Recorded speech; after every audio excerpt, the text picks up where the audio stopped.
actor as well as singer. Ladies and gentlemen, Mr. Avery Brook.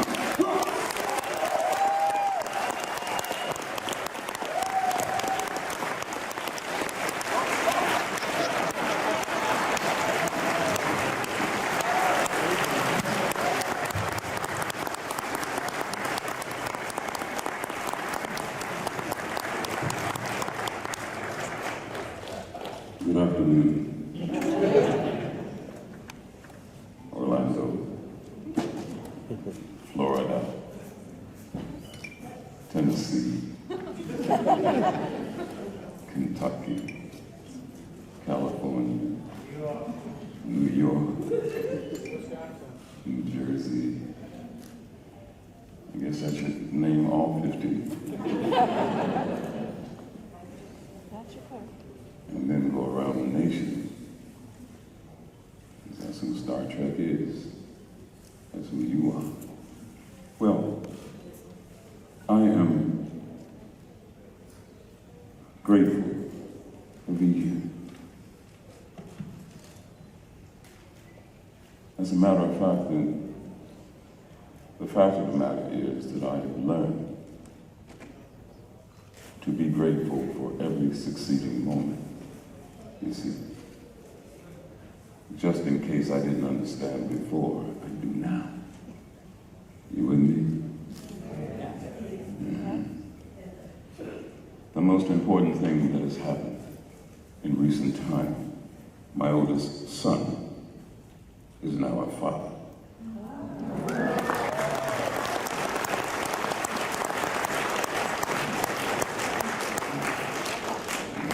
Just you wait, you're gonna figure it out. I told you. Just you wait now. You're gonna see what I tried to do. And you laughed at me. Oh, no more laughter. Lots of tears. You know, that's how that goes. I think the important thing for you to know as well, there's a little girl, and her name is Eva. Eva. That's my mother's name. Eva. So, if she has any of the traits of my mother, the world is in store for someone really wonderful. Each life, of course, is as precious as another until you hold your first grandchild. It's different, isn't it? It's different.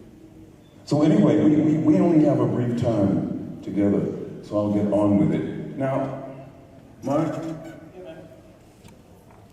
may someone get a chair or two, please? Thank you. Can I have your microphone? No. I actually don't need this. What have I been doing? Well, I mean, aside from that, you know, I mean, music is at the center as it always has been in my life. So, it's been some 4 or 5 years since I was here. Florida, and I'm back again. In that time, woo, so much has happened. Yeah, I've done Tambourine, done a play at Center Stage. Yeah, you were there. What else? Oh yeah, this is important to know because, you know, did you see that captain's thing that Mr. Shatner did?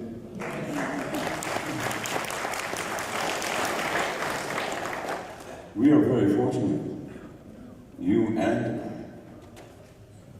to have with us the man whom you heard playing piano. In fact, let me explain this before I tell you his name. Mr. Shatner wanted to do this, he called it extemporaneous.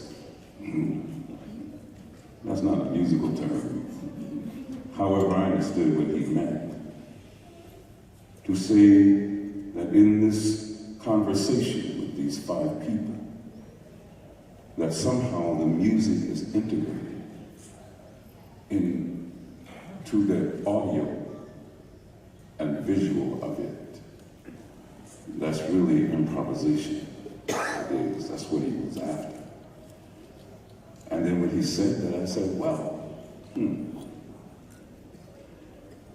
let me call somebody. So you could do it. I said, yeah, I could do it, but the way I hear it,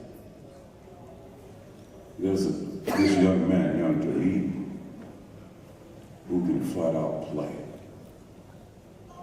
So that because of this level of discussion conceptual, that it needs somebody with both technical ability and a heart.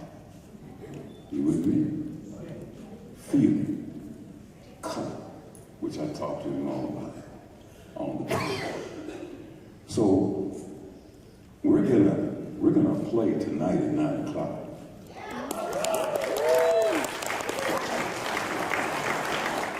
Just for a few minutes. But anyway, ladies and gentlemen, Andy Milton. Yeah, man.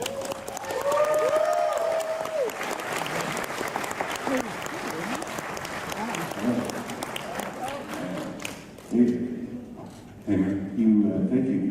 You left out one of the states. Don't talk to me. You left out one of the states. You were listing off, rattling off states. Your biggest one. Texas. No, Canada. See, I was going to tell them that later on. Okay. You stole my joke, man. I apologize. That's a Canadian trait. Yeah, we did this concert in Las Vegas, and this is what I said. You know, I'll probably say it again tonight because the people laughed. And I said, well, even though he's from Canada, I love him still. You know what I mean? Yeah, it's cruel, isn't it? Are there any Canadians here? Or am I alone? But it's true. Okay, we go. Colin's from Canada. Sorry? Colin Ferguson's from Canada. Yes. He's out there in the He's sun. okay, so there's a couple of us. That's good. A little solidarity.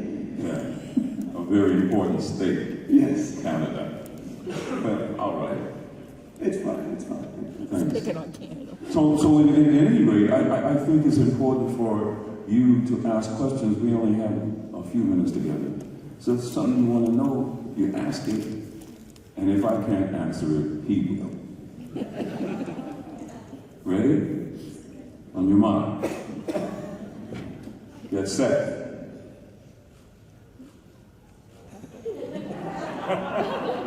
Not you. Not you. What props did I get from DS9? I'll never tell. Plausible deniability. That's your name, isn't it? I'll never tell. What props did I get from DS9? I don't think he's got the baseball. Yeah. No, not, wait. Why do people keep asking about that baseball? Because everybody I knows the tell you baseball. what, if I had that baseball, I could have retired. So I've now indirectly answered your question, Diana. Huh? I have to work for a living, therefore, I don't have that baseball.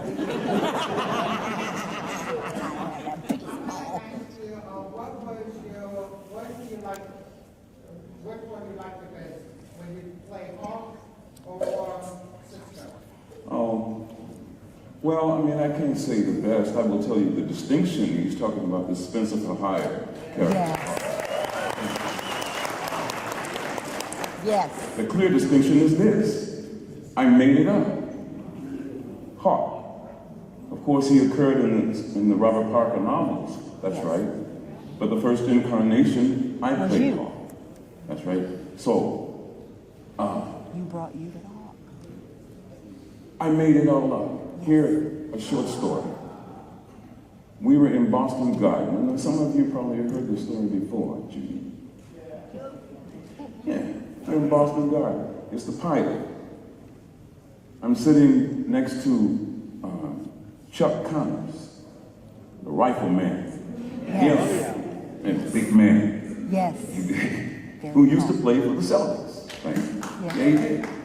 So this is a real game. It's the Indiana Pacers and the Boston Celtics. So the cameras are hidden. Excuse me? Who you laughing at, the Pacers or the Celtics? Depends on what year. You know what I mean? Okay. So the cameras are hidden, you know, behind the seats. It's a game going on. And so, there, of course, Mr. Urick is in the scene. I have but this to say. Oh, it's on. Yeah, I do. That's it. So, we start to shoot. Roll! The director is hitting, he comes and he talks to us and says about the scene and what to do. And he goes on the other side of Boston Garden. Roll! Speed! Action! When it gets to me, I say, yeah, King. I do. That's the character. Chuck Connors' character, King. Cut! The director has to come from the other side of the garden.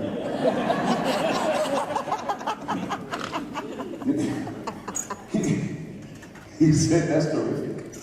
That's just terrific. He said, good. But he turned to me and said, Avery, however, do not say his name. I said, why? Well, trust me. He wrote the thing in the first place. Trust me.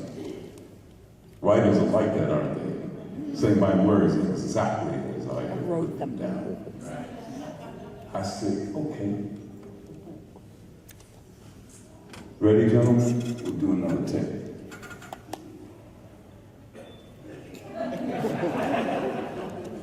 He has to go. Other side of the arena. Roll, speak. Action. Yeah. King. I do. Don't say it. So yeah, this is great. We're just gonna do one more. Avery. Quit. You remember I said, oh, you know what? I forgot. Okay, one more. Speed. Action! Yeah. King.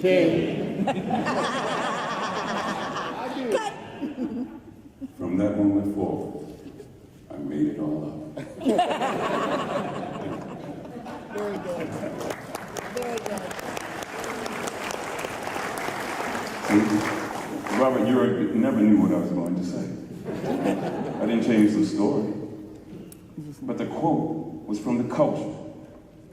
A contemporary mythological brown hero. That's what I meant. Right. As opposed to Star Trek DS9, which I did not write.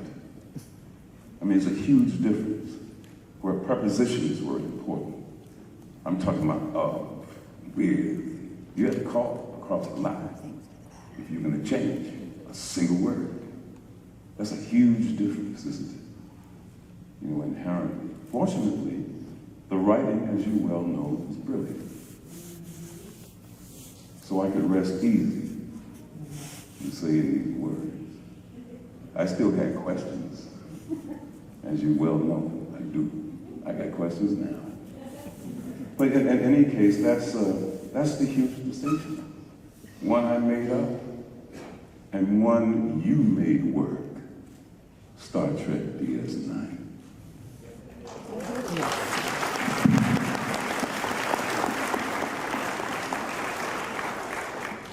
Yeah. On your mark.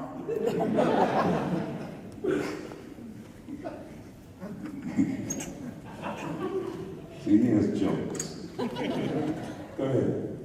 I wanted to say thank you because the episode, The Visitor, Yes, the visitor. Yes. helped me cope with the loss of my grandfather, Yeah, man. who was really my best friend and my father. I mean, I had a dad, but my grandfather was once removed, and so he was able to have a different perspective. He was able to be my best friend and not my jailer, if you will, what I used to be. See, that's what I'm gonna have to explain to my son. I told you. He'll learn. But I wanted to say thank you to Well, your face. to my face, yeah. You're welcome. Or as a dear friend of mine says, no thanks necessary.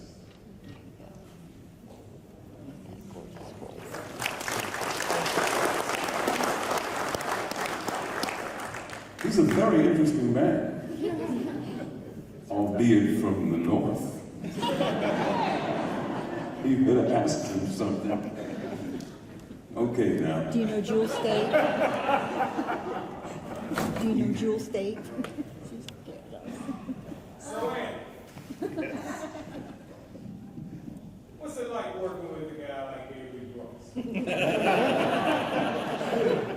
Okay, could you leave the room, please? He's leaving. He's gone. He's a sensitive person. Yes, I can see that. And that sums it up. No, Avery is so multi-talented, and I guess it's challenging because I'm kind of complex. He's more complex, and it's sort of a mirror sometimes. But he gets me, which is fortunate because often I'm in situations where people don't always get me, and that's even more frustrating because you find yourself banging your head against the wall. But Avery gets me, and so in a creative environment, to have a collaboration with someone that really understands your process and understands, I think, what you're sort of hearing or what you're seeing is a finished end result of something. It gives you an enormous amount of strength and confidence to be able to fulfill the idea that you may have, maybe somewhere down here that's kind of particles, but to have someone in the environment to be able to think, yeah, go, keep going, go, and support that. That's very enriching because it supports what you feel and it allows it to come to fruition without, I guess, a strong sense of criticism that shuts down what might be something really beautiful and sensitive. Right. So Avery's really amazing for me to enable me to be me. Supportive. I mean, even before we had the opportunity to work on this music for the captains, when I would perform with Avery and record with Avery, people would say, "What's it like?" And I said, "It's great because I get to just be me." And he's not really, anything that he's asking me to do is just kind of like be more me. And so that's amazing to have that kind of sensitivity and be able to have someone that supports your, I guess, inner beingness. Your dream. I wrote that.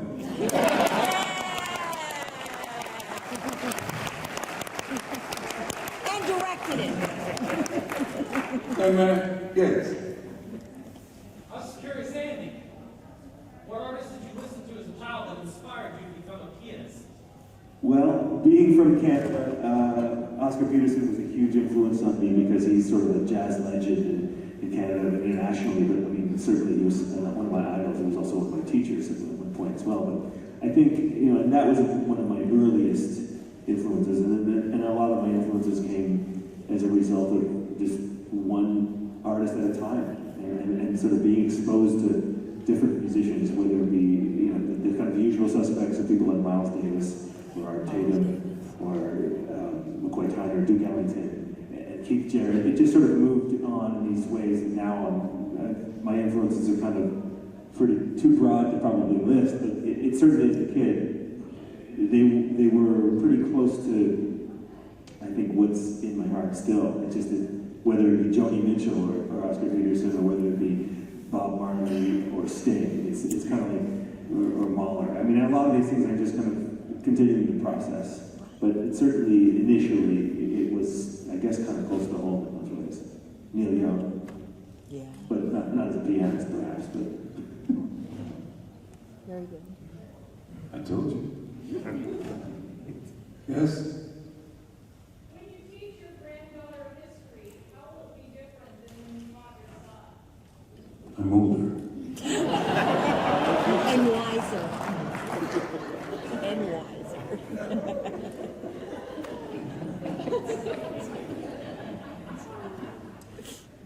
Sometimes I wish I weren't. But I am.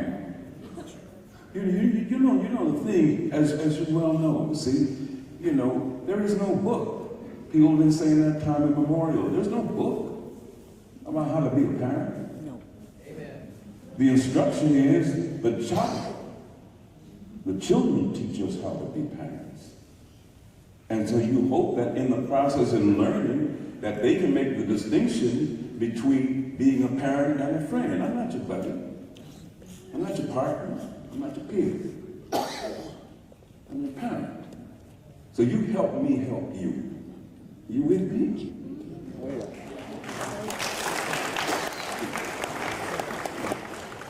When I was 22, I didn't understand that. I do now. We should have kids now. Yeah? Yes. Yes. There's an author named David R. George. I'm a fan of the Trek books, and recently he resurrected Cisco, and they're still running Deep Space Nine novels. How do you feel about your character being portrayed as they continue the book series of the Deep Space Nine novel? Yeah. I haven't read a single one. No, I mean, it's not because of any particular thing. I just have not. On the last day of shooting was the last time I dealt with it. See what I mean? Right. In fact, I was one of the last people that that was on camera. On the very last day of shooting. Actually, a couple days later. Just me. Green screen. White. I have not dealt with it since. I will tell you this. At the very end, of course, when I read the last episode, and I said, oh no, why are you killing Cisco? I talked to Mr. Bear, I said, can I come see you, please? I said, okay. I asked you this question. Why are you killing Cisco?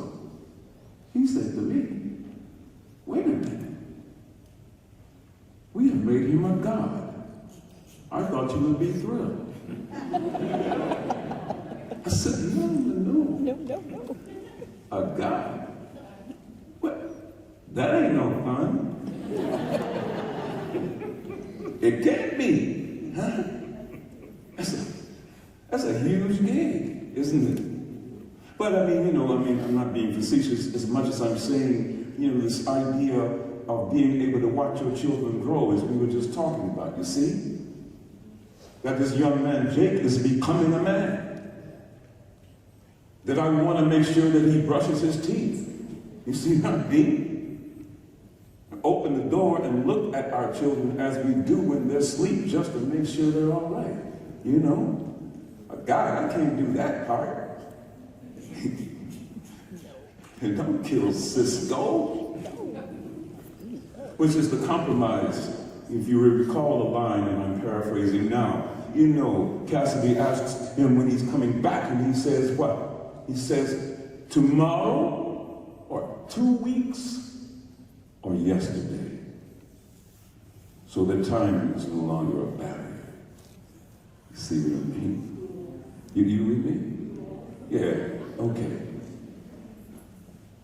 Yes, please. I was wondering if you could comment on the episode Past Tense and how it relates to the issue regarding the 99%ers and 1% issue going on in the country today. Well, Not really. what we do know is this. There is, but I'll talk to you like this. See, how many electricities are there in the world? It's not rhetorical. How many electricities are there in the world? See what I mean? Well, let's move here for a second. How many musics are there in the world? 27. No. Music. How many musics are there in the world? One. If we talk about being on this planet, how many lives, or how many lives are there? We have one life. Each. One. That the relationship between what happens in Bosnia and Herzegovina is the same reality as in Orlando, is the same as in Newark, is the same as in Zambia, is the same in Canada, is the same. You see what I mean? So to make a distinction in terms of numbers, just relating, you understand that? If we do not care for each other, then the numbers are irrelevant. There's only one. I'm not trying to be philosophical. As much as, it is true. If we don't care for each other, then the result is what? I mean, we see it. We see it. It's obvious. Move the numbers around if you want to. You see what I'm saying? That has nothing to do with politics. You know exactly what I mean. I'll tell you in this short way. I was in Atlanta. I was artistic director of the National Black Arts Festival between 1993 and 1996. Now, the Olympics came, remember? Do you know what they did? Not dissimilar to what happened in Australia, and I imagine in some other places.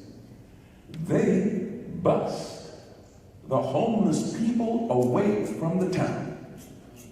They gave them tickets to leave during that period. You understand what I'm telling you? I saw it. I was there. Because you didn't want the world to see what? How we mistreat each other. That's the point. See? You see what I'm talking about? One. Okay, I'll just deal with one. This is all we got. See me? I don't care who's president. If you're not, whoever you are, if you're not concerned about the one, if you're not talking about all of us at the same time, I'm not interested. Right. Very good. Very good. Just think, but dig, back to this question of children. Do you understand, my children, one of my children would ask me, can I go to Andy's house? Andy lives around the corner, across the street. Now, a paragraph later, from me, my child will ask me, he says, Dad, all I wanted was a yes or no. That's all. And you still haven't answered the question. You're still talking. So just so you understand, I didn't come this way just recently. I've been like this the whole time. Exactly. My children stopped asking me questions. As a matter of fact. I'm going to ask your mother then. Let me talk to Mama, please.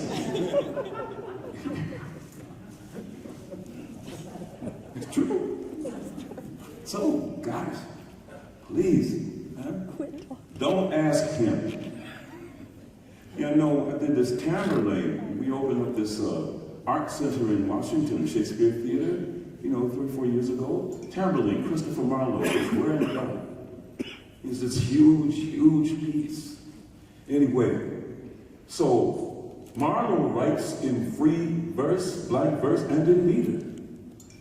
But the other part is, if you ask Tamberlane a question, he goes on for 2, 3, 4 pages by himself.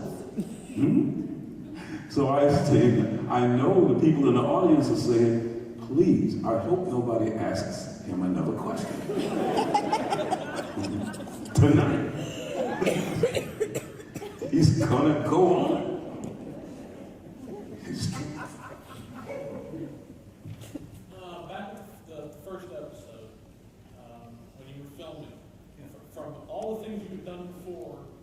environment, you see that so much chaos going on, so many people, because they had to borrow people from the next generation to come over and do makeups, appliances, there's so much going on. Did you ever look at it and say, oh my God, what did I get myself into?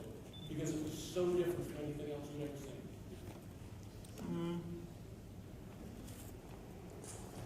No, I don't know if you heard the entire question, but looking at all the chaos and all that's going on, in this huge thing that they undertook, this DS9. I said, if in fact I am concerned or self-conscious about what I'm doing, I'm not going to work. You see what I'm talking about? I can't do that. I'm a small part of this huge thing. But it was big. No, so what? It's 40-something years in counting. It's big, isn't it? Yeah. I'm a small part. I have now, invited this man into this huge world. You see what I'm talking about? No matter where he goes now, he's connected to Star Trek. There it is for the rest of his life.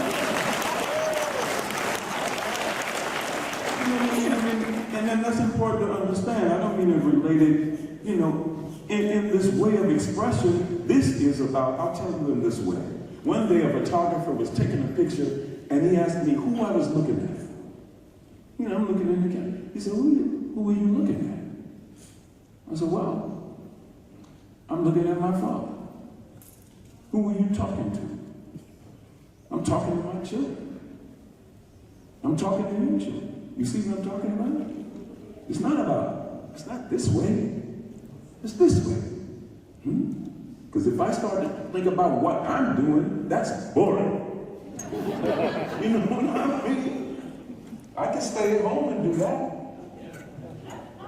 Everything always works out when you're alone and in your room and in the dark. It all works out. But when we come together, what I must do, as much as that is possible, is to get out of the way. You see what I mean? Get out of the way so these things can happen. I am no longer Avery until you yell cut. I'm Cisco. You with me? Yes. And as soon as they yell cut, it's over. Ha! As soon.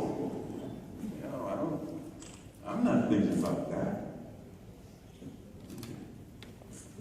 Yes? Your comment there about how you could switch off being Cisco and Avery, the evolution of the appearance of the character, you looked much different towards the end as you did in the beginning. Was that more of Avery coming out, or was that due to the circumstances on the show, going closer to war, so you looked tougher than you did at the beginning? Many of you have heard this story, or somebody wrote about it. There was a rider in my contract which said that the actor agrees to grow hair on his head and shave the hair from his face.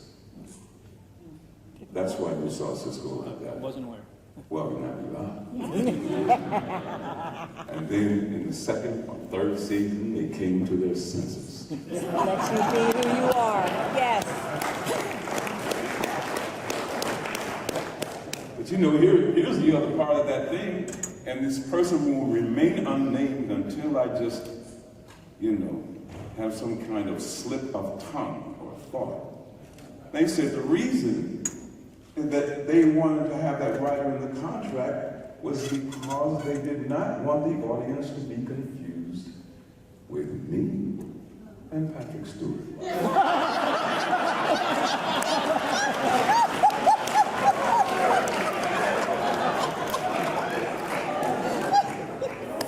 It sounds like Hollywood. David, that's your name, isn't it? Yes. It's true.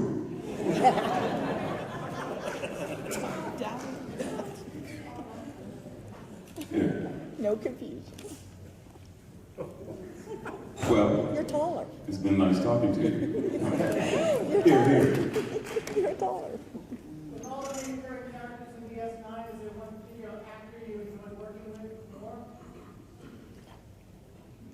Ciroc Lofton.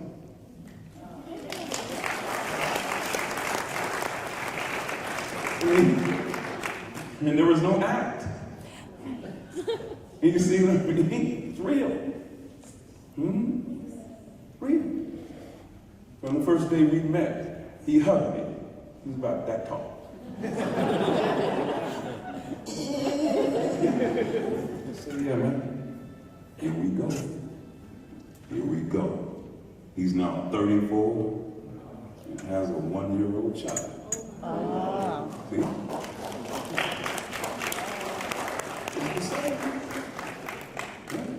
You see, because now that's my life, or our life. You know, back to this thing about one.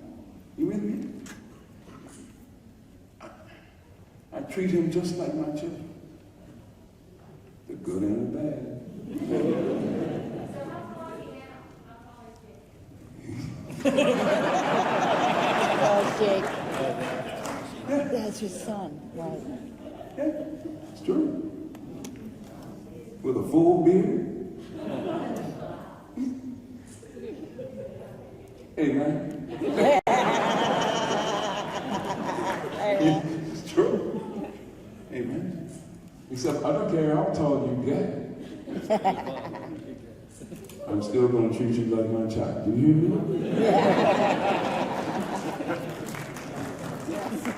It's true. Are we running out of time? No. Somebody say it.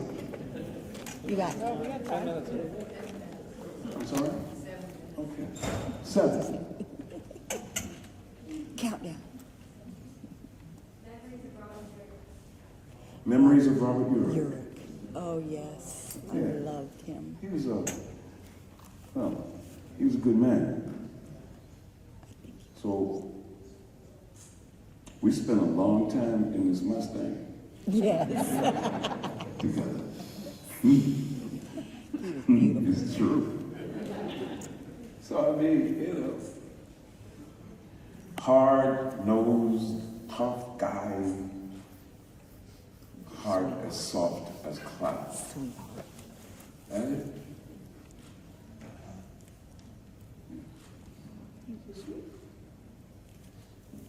Yes.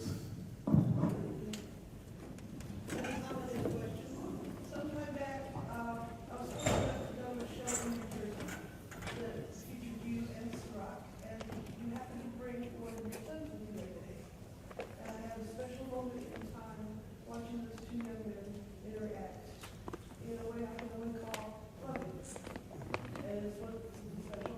I always tell people I think work is a gift as opposed to a burden. The more I work, the more gifts I can put out in the world. And I was going to ask you what gift you got from Cisco and what gift Cisco got from you. If that's not just here. What gift did I get from Cisco? Yeah. 7 years with a steady job.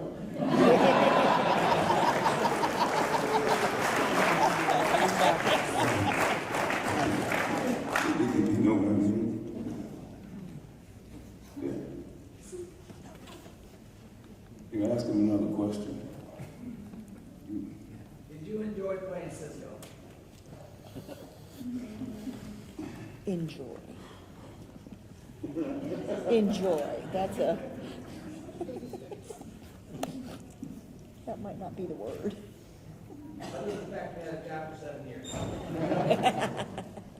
That's a better answer.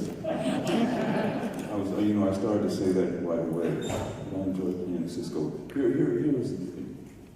That it's important. It's a forward-looking notion, isn't it? That the only reason, primarily, that I am sitting in this room and talking to you when we do it across the table is to meet you and to fundamentally say thank you to you, because you have made this work. If it weren't for you, we would have never met. You see what I mean? Here is the power of it all. And therefore, I would rather be doing something forward than talk about what I've done. See what I mean? You can. It's too late now. It's on DVD and re-release. It's too late. I can't do anything about that anymore. What I can do is look forward. You see what I mean? Yeah, it's the next thing. Exciting. There. Because I will have no more power than you have given it. And given Cisco contextually and literally in the world. You with me? Okay. You better ask him when we run out of time. Well, actually, you're going to answer it when you hear him play. Trust me. That's what we want to hear. Trust me. Not because I like it. Well, I sort of like it. Depends on the day. It does depend on the day. You know, he was alluding to it, but the fact of the matter is we argue. That's the truth. But that's good. So Avery, wait. You're not understanding what I'm talking about. Probably not. Anyway, go ahead. Two different questions. How did it feel to be a grandfather, and how did you meet? Because you never explained how you met. Yeah. Well, I'm discovering that part, grandfather. It just happened. You know what I mean? I got two. Do you understand? You answered your own question. You're asking me. You should be telling me.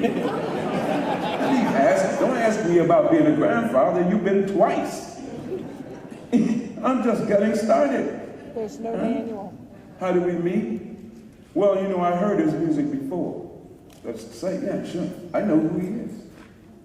Well, dig this. So I'm getting ready to do this record, and everybody that I want is not available. Thank you.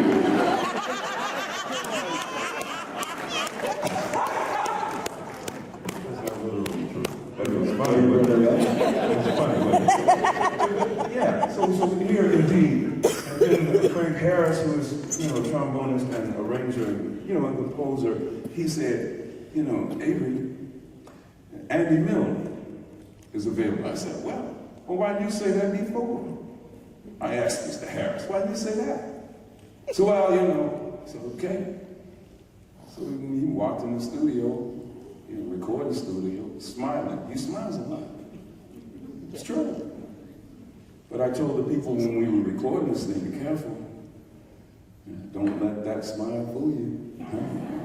There's a whole lot of stuff going on underneath there.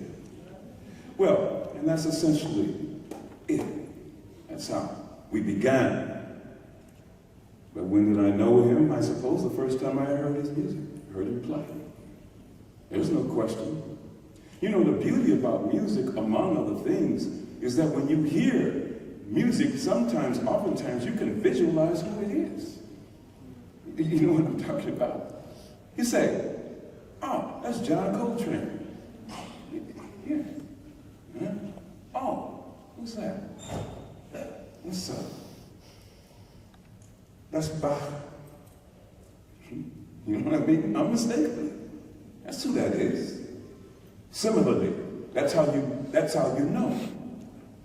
So right here, I said, that's Andy Miller. Clear to me. What day and time that was, I do not remember. But I knew I was him. Listen, he remembers. Yeah, well, he can say what he wants. He can say what he wants. I remember when we met, like a handshake. I don't remember the first time you heard me play. That's what I just said. You know? That's exactly what I said. Not as eloquently, perhaps. I just. But you know what? Yeah, I know when 7 is up because he's standing there. Marky Mark. But again, I just wanted to thank you. No, thanks, Francis.